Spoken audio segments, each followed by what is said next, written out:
ദില്ലി അംബേദ്കർ സർവകലാശാല യൂണിയൻ തെരഞ്ഞെടുപ്പിൽ എസ്എഫ്ഐക്ക് വിജയം. എബിവിപിയെ തൂത്തെറിഞ്ഞ് വിദ്യാർത്ഥികൾ. തെരഞ്ഞെടുപ്പിൽ ഏറ്റവും കൂടുതൽ കൗൺസിലർമാരെ വിജയിപ്പിച്ച് എസ്എഫ്ഐ. വിഷ്ണു തലവൂർ ചേരുകയാണ്. വിഷ്ണു, ദില്ലി അംബേദ്കർ സർവകലാശാലയിൽ എസ്എഫ്ഐക്ക് വലിയ മുന്നേറ്റം. എന്തൊക്കെയാണ് വിശദാംശങ്ങൾ?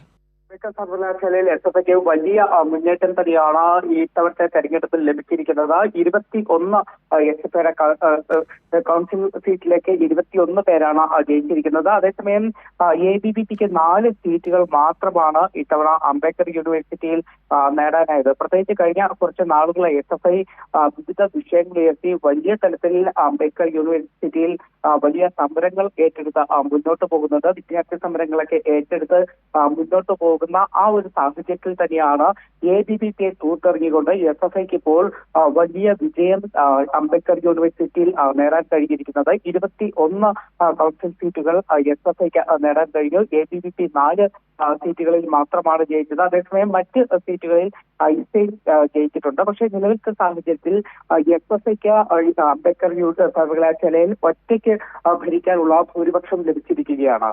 ഷമി, ദില്ലി അംബേദ്കർ സർവകലാശാലയിൽ എസ്എഫ്ഐക്ക് വലിയ വിജയം. വിഷ്ണുവാണ് വിശദാംശങ്ങൾ നൽകിയത്.